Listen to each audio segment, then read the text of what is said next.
Today we'll be giving a gameplay overview and review of the game Rome: Rise to Power, designed by Elad Goldsteen and published by Golden Egg Games.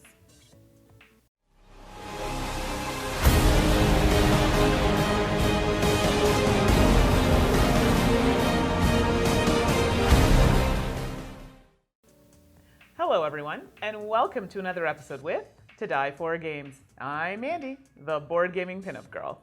My fellow hosts are Tracy, the gaming maven. Stephane, the games teacher. Rush for time and you want to see the review? Well, down below there are timestamps for the different parts of the video, so you can click on the timestamp and go to the part you want to see. Like what you see? Why not leave us a comment below? While you're down there, click on that subscribe button. You'll be notified when we release new content. Rome: Rise to Power plays in about 60 minutes, is suggested for ages 13 and up, and accommodates 2 to 4 players. We've got Rome: Rise to Power all set up and ready to go, so let's get to it. Objective. As an emerging aristocratic family in ancient Rome, players will attempt to become the most prestigious family by taking over provinces, influencing senators, and appeasing crowds in the arena. The player with the most prestige wins eternal glory and the game. So Tracy, tell us what's inside the box. Components. The game board, 3 dice tracks that are military, senate, and black market, 20 province cards, 25 senate cards, 31 arena cards, player tokens which include 8 arch tokens, 5 player markers, and 4 dice each. 1 game round marker, the first player start token, which is a gladius, and the rule book. All right, now that we know what we're playing with, how do we set up? Mandi? Setup. Note, the following setup is for a 3 to 4 player game. A 2-player game has some variations. The game board is placed in the middle of the table. Place the round marker on the first space of the round track. Place the 3 dice tracks next to the game board with military on top, then senate, and finally black market. Divide the province deck into 3 eras and shuffle each era separately. Stack the eras with the first on top, then flip the first 4 cards face up under the military dice track. For the first game, remove the intrigue cards, et tu brute, from the senate deck. Then divide the senate deck into 3 eras and shuffle each era separately. Stack the eras with the first on top, then flip the first 4 cards face up under the senate dice track. The intrigue cards can be added back in the deck in future games. Shuffle the arena cards and draw 4 cards face up under the black market dice track. Each player chooses a color and takes all the tokens of that color. Players place 1 token on the following spots of the board: victory point track, the 3 forum tracks, and the turn order track. Now that we are all set up, how do we play? Stephane? Vigorously. We must play the game vigorously. No, really. Gameplay. Rome: Rise to Power is played over 3 rounds, each round comprised of 5 phases. Phase 1, roll the power dice and determine turn order. Players roll their 4 power dice and total the sum of the pips. The lowest sum will be the first player, and in ascending order, each player will go next. Mark the new turn order by placing the player's tokens on the corresponding spaces of the turn order track. Phase 2, placement of power dice. In turn order, players will play 1 die on one of the 3 dice tracks. Now here's where it gets a little bit tricky. Dice must be placed in the leftmost available section on the track. Each dice track has 4 sections, and each section may only contain 1 player's dice. If the first die placed in a section is of lower value than the leftmost die of another section on the same track, the newly placed die is moved to that section, and all other groups of dice are moved 1 section to the right. A player can play more than 1 die on each track, but additional dice played must always be of equal or lower value than the last die played there. Note, only the leftmost die in each section counts to determine whether dice are moved. Phase 3, resolution of power dice.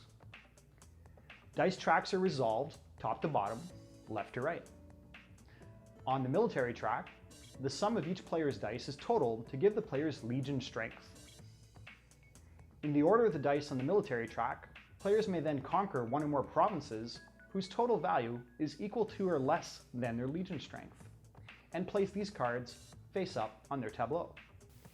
Players then place an arch in the corresponding province on the game board, and move up one space on the matching resource of the form track.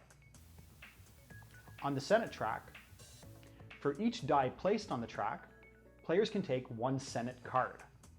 The die value doesn't matter.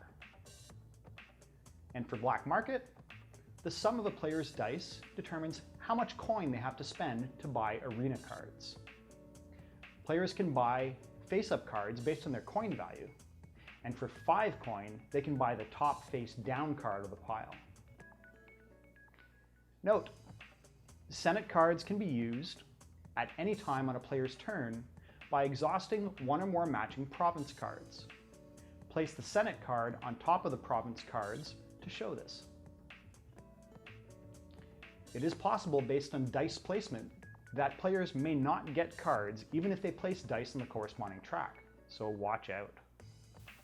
Only 2 more phases to go. Tracy, how do those play? Last 2 phases. Phase 4, scoring. This phase only happens in rounds 3 and 5. Each player will score victory points according to the form track and their performance in the arena. The Senate cards can be triggered at any time, and some relate to scoring. The forum scoring.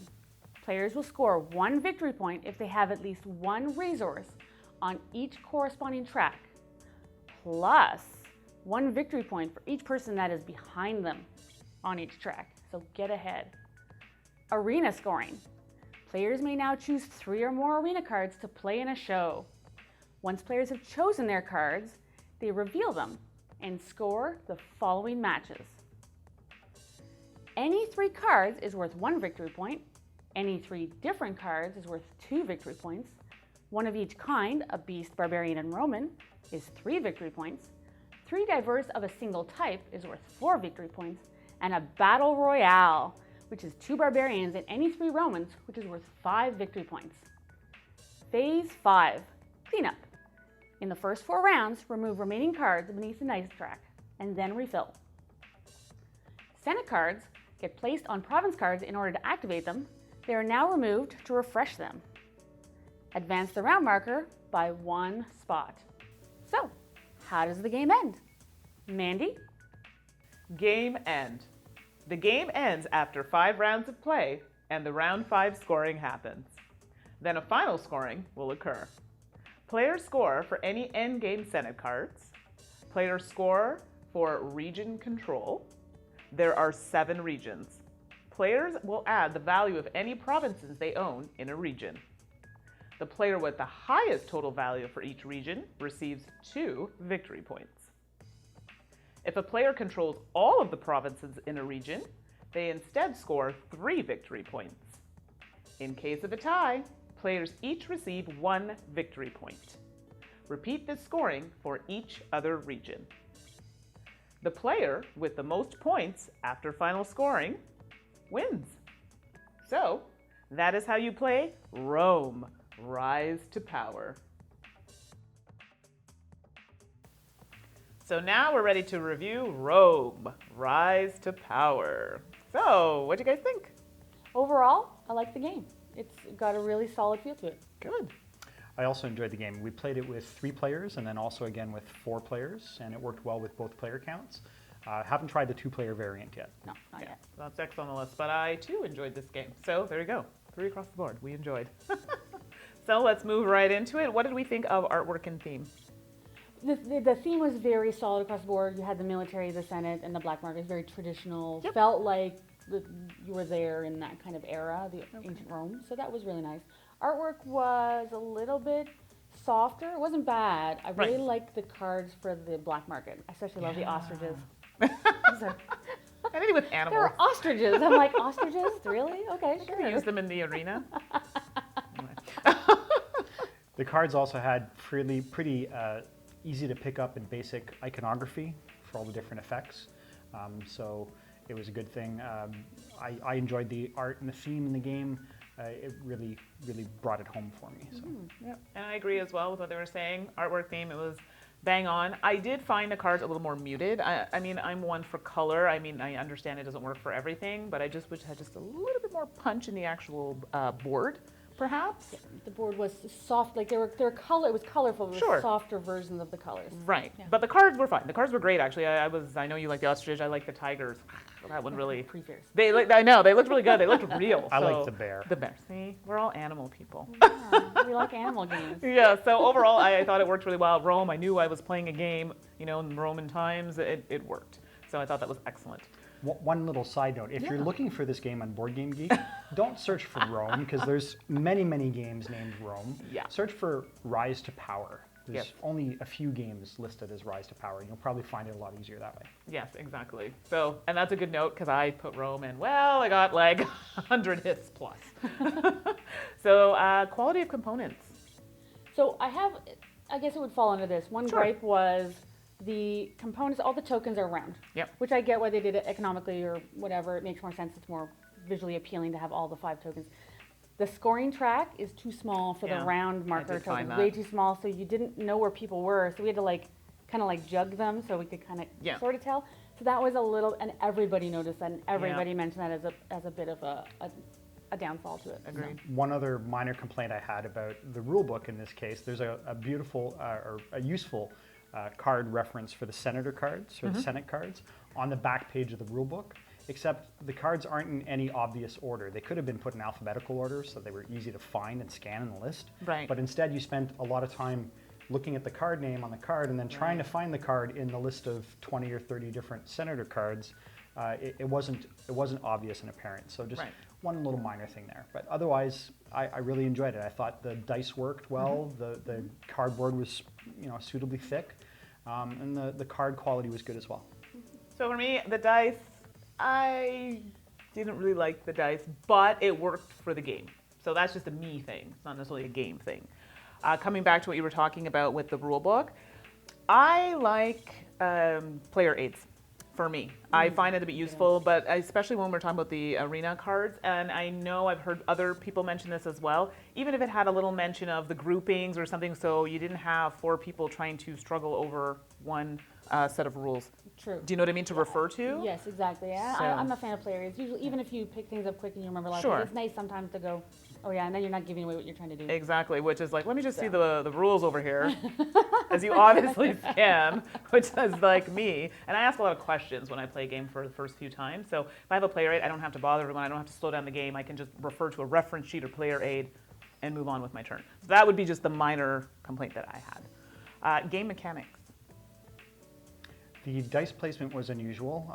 There's probably other games that use a similar dice placement mechanic, but this was unusual that it stuck in my mind, and I can't off the top of my head think of any other games with that same dice mechanic for placement rules. The rest of it was pretty straightforward, nothing too difficult to assimilate or pick up. I felt it worked well for the theme of the game. Yep. I like that it has a little bit of take. It's not really bad with a take that kind of feel to it, but it's Right. enough competitiveness that you can actually keep someone from getting a card, and Right. it kind of messes them up a little bit. That happened to me when we played it last night. And I like how you have to plan, your first dice, if you put it a low number to guarantee yourself the first choice, Right. you're limited in how many dice you can put there based on what you rolled. So that's really tricky to Yep. get the right strategy. Once you get it, it's great, but I think that's really neat, and I find that very unique. Yes, I agree with you. So. And we didn't really talk about that track at the top. So when you have the areas that you have that you can take control of, and then The it's eluding me, forum. The the forum. Yeah. So I found I didn't really use that as much as you guys did when we played. But I did like in the game that you could use a variety of the actions. Some games you kind of have to focus on one action, and that's where you're going to go to win the game. I kind of touched on everything except for that one, and I still managed to do fairly well. So I liked that. So you're not stuck kind of going down one path. You can kind of go through a variety of paths. But what did you guys think about that other track? I don't know how useful I found it. It's fairly passive. Like you move along that track based on which province cards you get, which region cards you get. Sorry, from the provinces. So you don't really have a lot of control over that per se, except for a couple of the Senate cards might change it.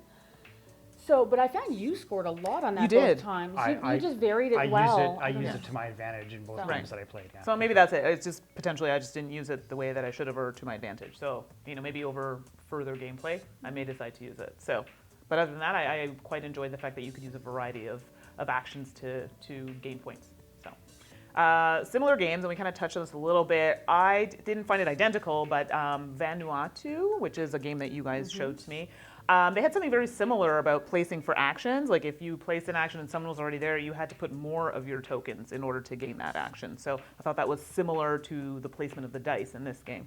So for me, Concordia is a little similar. Obviously, theme and look, it's got similar look to it, but also the idea is you're trying to control regions of areas on the map, and this has that same feel. Yeah. For me, another card game that I felt was similar was Augustus.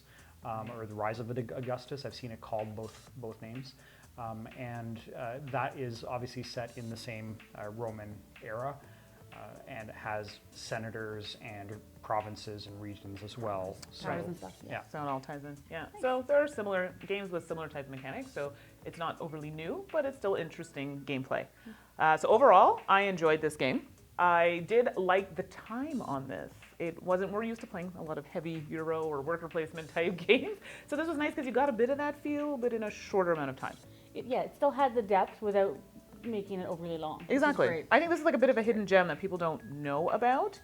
And I just didn't find it was out there. So if you haven't checked it out, it's something I definitely think you should to look at. I agree. I agree. With 3 players, we played in about 35 to 40 minutes. And with 4 players, we did it in just under an hour. It was about 45 to 50 minutes. So a good medium-length strategic game that isn't too deep and easy to pick up. It was a lot of fun. Yeah. So definitely something I can introduce. I have a few people in mind that I think would like this kind of game without going into like a heavy Euro worker placement game. This would definitely appeal to them. So I think overall, thumbs up across the board from us. And that's it. So we'll see you next time. Bye.